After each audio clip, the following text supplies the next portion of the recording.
ಬಂಧುಗಳೇ ನಮಸ್ಕಾರ, ಹೇಗಿದ್ದೀರಿ ನೀವೆಲ್ಲರೂ? ನಾನು ಸುಬ್ರಹ್ಮಣ್ಯ ಸಂಡಿಗೆ. ಬಂಧುಗಳೇ, ದೃಶ್ಯವೊಂದನ್ನು ಗಮನಿಸ್ತಾ ಇದ್ದೀರಿ. ಓರ್ವ ವ್ಯಕ್ತಿ ಮಣ್ಣಿನ ಕೆಳಗಡೆ ಸಿಕ್ಕಾಕೊಂಡಿದ್ದಾರೆ, ಅವನ ರಕ್ಷಣೆ ಮಾಡಲಾಗ್ತಾ ಇದೆ.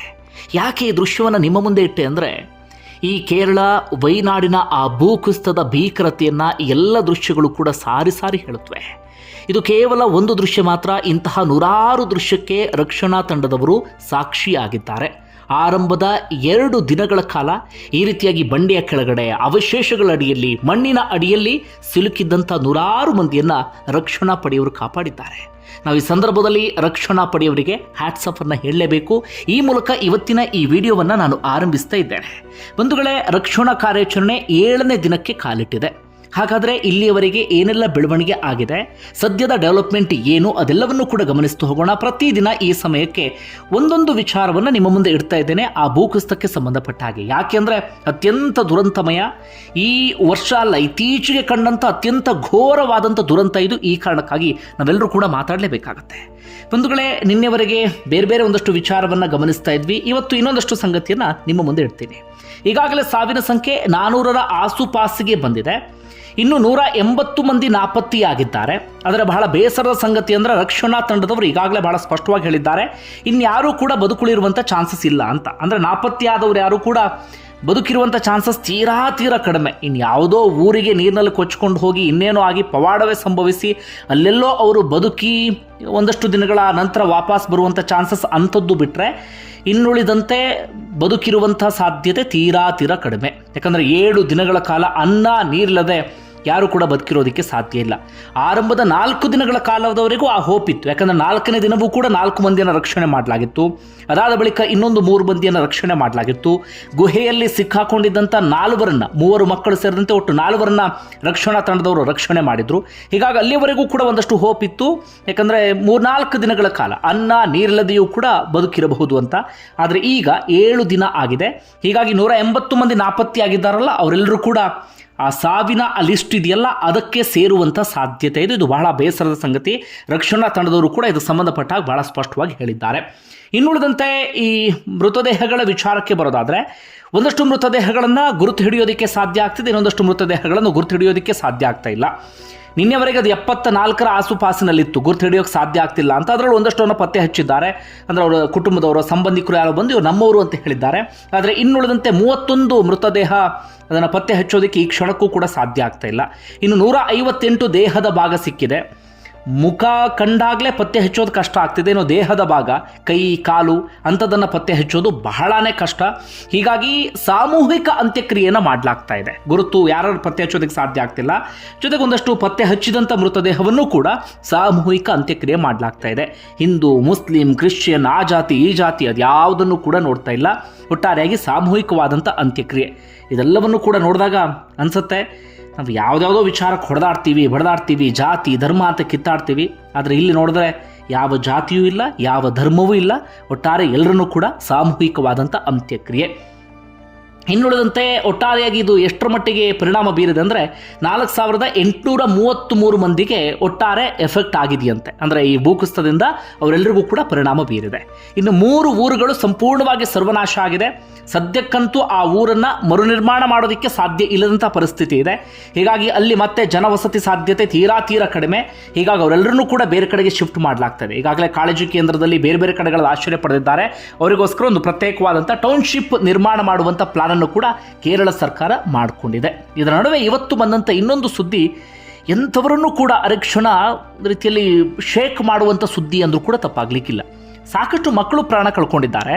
ಅದರಲ್ಲೂ ಕೂಡ ಒಂದೇ ಶಾಲೆಯ 48 ಮಕ್ಕಳು ಸಾವನ್ನಪ್ಪಿದ್ದಾರಂತೆ. ಇವತ್ತು ಸಿಗ್ತಾ ಇರುವಂಥ ವರದಿ ಅದು.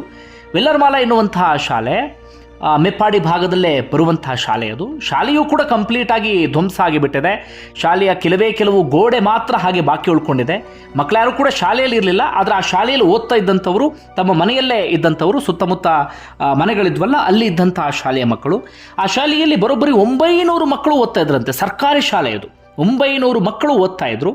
ಅವರು ತಮ್ಮ ಪಾಡಿಗೆ ತಾವು ಮನೆಯಲ್ಲಿ ಅಪ್ಪ ಅಮ್ಮನ ಜೊತೆಗೆ ಮಲಗಿರುವಂಥ ಸಂದರ್ಭದಲ್ಲಿ ಇದ್ದಕ್ಕಿದ್ದ ಹಾಗೆ ಭೂಕುಸಿತ ಆಗುತ್ತಲ್ಲ, ಆ ಭೂಕುಸಿತದಲ್ಲಿ 48 ಮಕ್ಕಳು ಒಂದೇ ಶಾಲೆಗೆ ಸೇರಿದಂಥ ಸಾವನ್ನಪ್ಪಿದ್ದಾರೆ.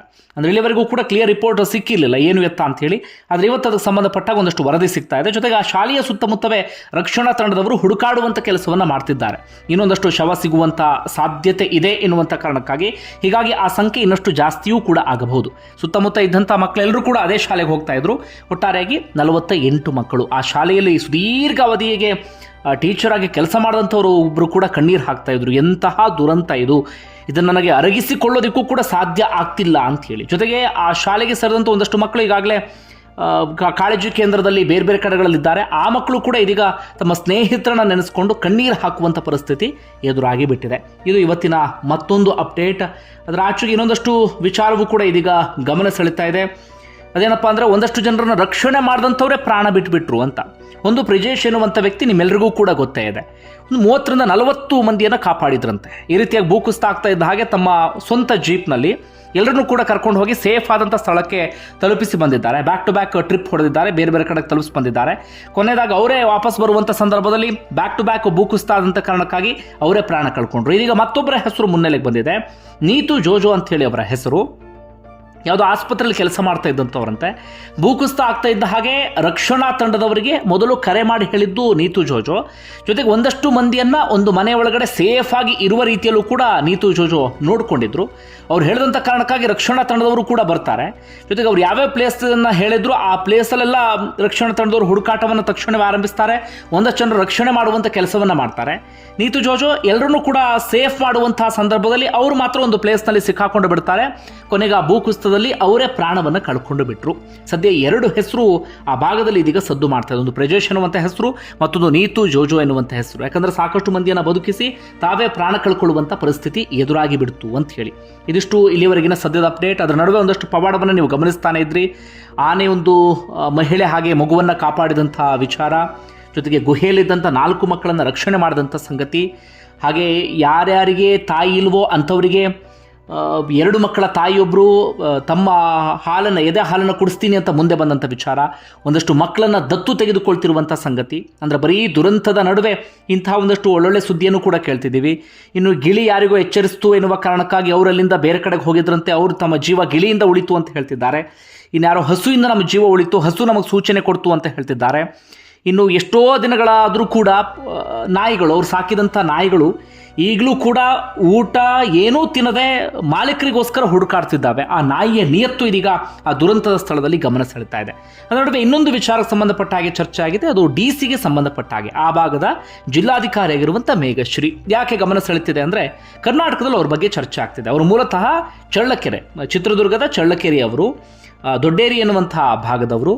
ಅವರು ಜಿಲ್ಲಾಧಿಕಾರಿಯಾಗಿ ಕಾರ್ಯನಿರ್ವಹಿಸ್ತಾ ಇದ್ರು. ಇತ್ತೀಚೆಗಷ್ಟೇ ಅವರಿಗೆ ಪೋಸ್ಟಿಂಗ್ ಆಗಿತ್ತಂತೆ. ಅವರ ಕಾರ್ಯನಿರ್ವಹಣೆಗೆ ಸಂಬಂಧಪಟ್ಟ ಹಾಗೆ ಬಹಳ ಶ್ಲಾಘನೆ ವ್ಯಕ್ತವಾಗ್ತಿದೆ. ಕಾರಣ ಬೆಳಗ್ಗೆ ಮುಂಚೆ 6 ಗಂಟೆಗೆ ಎದ್ದರೆ ಮುಂಜಾನೆಯವರೆಗೂ ಕೂಡ ಮಧ್ಯರಾತ್ರಿ 2 ಗಂಟೆ ಅಥವಾ ಒಮ್ಮೊಮ್ಮೆ 3 ಗಂಟೆವರೆಗೂ ಕೂಡ ಕೆಲಸ ಮಾಡ್ತಿದ್ದಾರಂತೆ. ಮಧ್ಯದಲ್ಲಿ ಒಂದು 2 ಗಂಟೆ ನಿದ್ರೆ ಮಾಡಿ ಅಥವಾ ರೆಸ್ಟ್ ಮಾಡಿ ಮತ್ತೆ ಅವರು ಕೆಲಸದಲ್ಲಿ ತಮ್ಮಂಥವು ತೊಡಗಿಸ್ಕೊಳ್ತಾ ಇದ್ದಾರೆ.